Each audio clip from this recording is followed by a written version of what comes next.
This past weekend,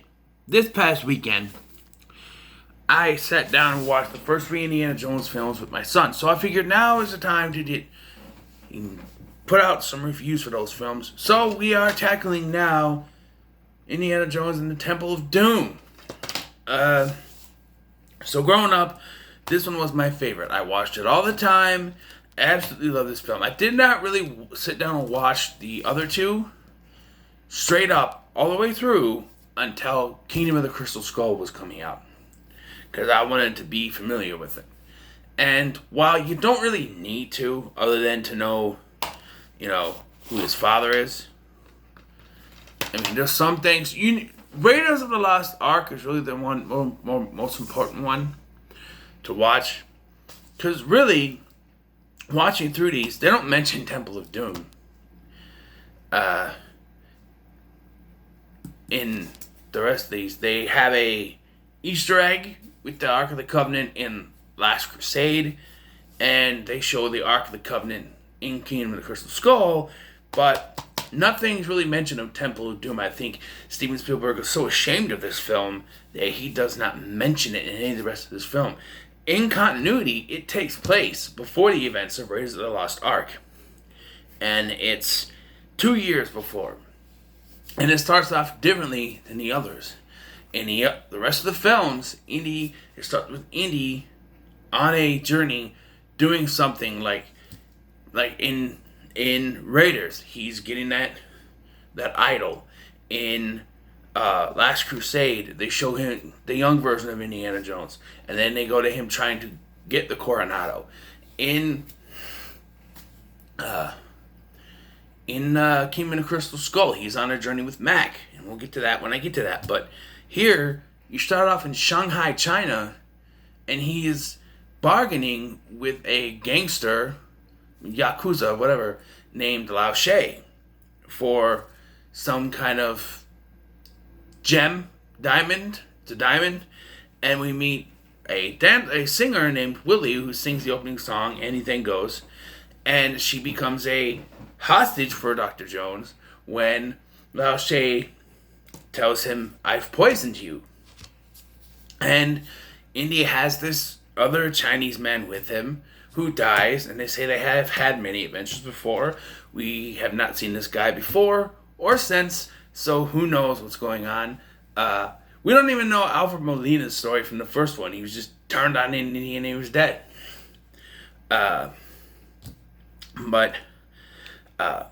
So then there's this weird chase around, going for the diamond, going for the antidote, and eventually Indy and Willie escape and land inside of a car, which contains my favorite character of the entire franchise, Short Round, and it's not sarcasm.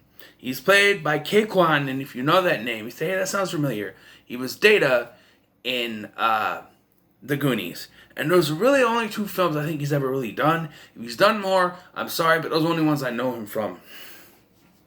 And to me, his lines are the best lines in the movie. Okie dokie, Dr. Jones, honey or potatoes. You call him Dr. Jones, doll. Dr. Jones, no time for love. Dr. Jones. What else is it? Step on something.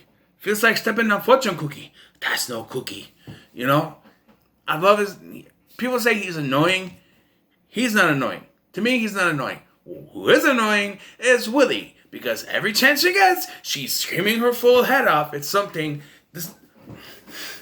The perfect scene, the contrast, Short Round and Willie, is the scene where they're at the campfire.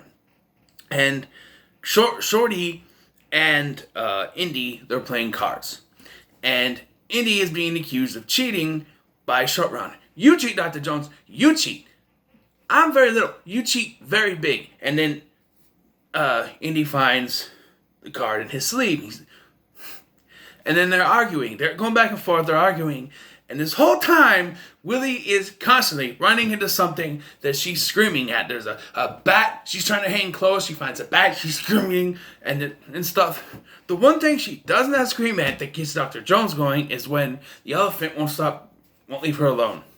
And a snake drops down and she's like that and the other things, and she was screaming at all the other animals, and it's the snake that comes down, and Indy goes, snake, and she takes it, leave me alone, and she throws it. It's like all of the scary things she screams at, and she doesn't realize it's the snake. If she realized it was a snake, then she would scream her head off.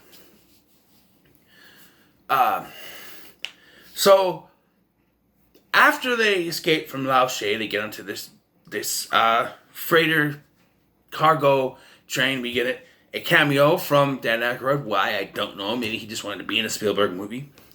Who knows? But it turns out that this plane is owned by Lao She. So the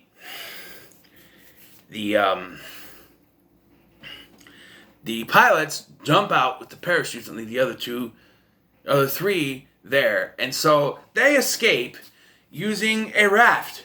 And watching this today, I called bullshit. Not so much, I don't swear about my son, but I'm thinking, no.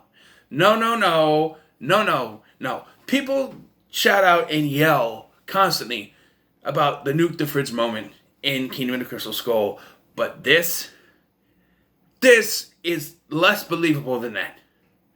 I'm telling you, they are dropping from maybe 75, 80 feet in the air in a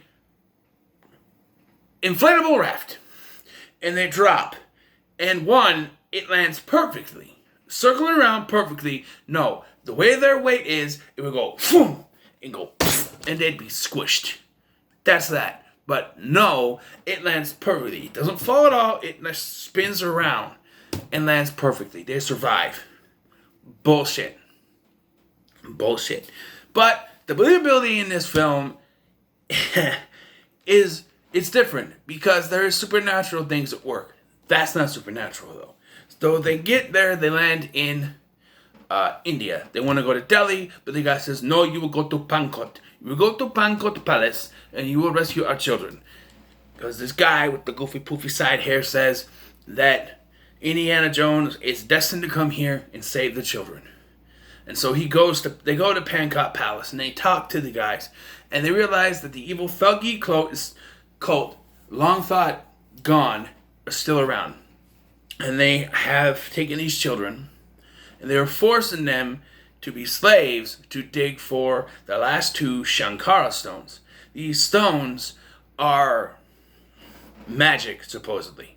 And the Indian natives, they had one, and it was stolen along with the kids.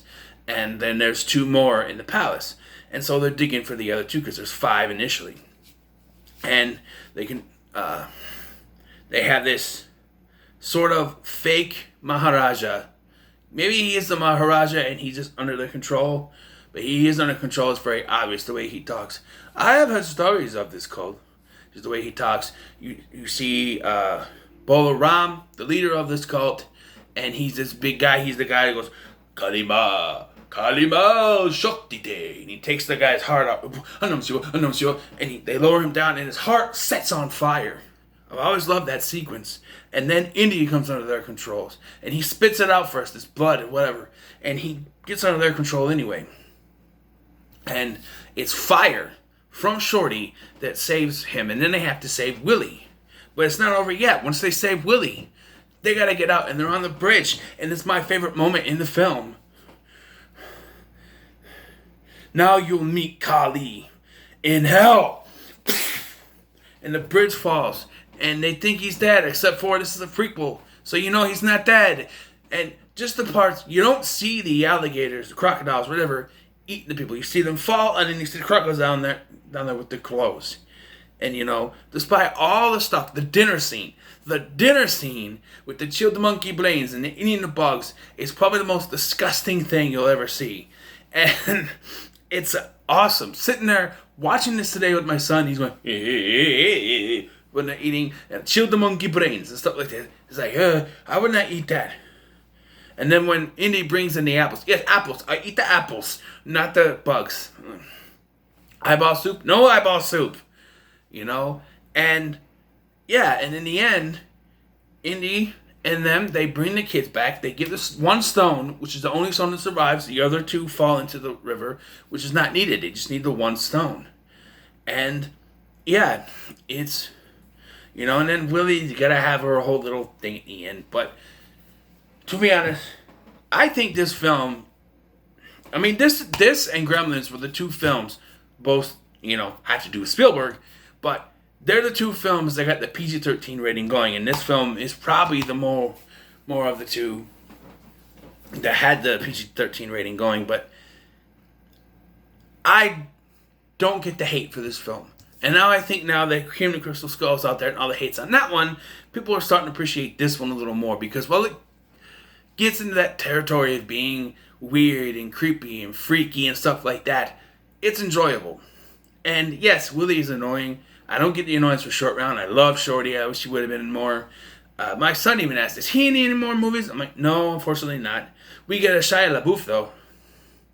So we can look forward to that. But, yeah. You know what? I'll be fair. I'll give this one a 9.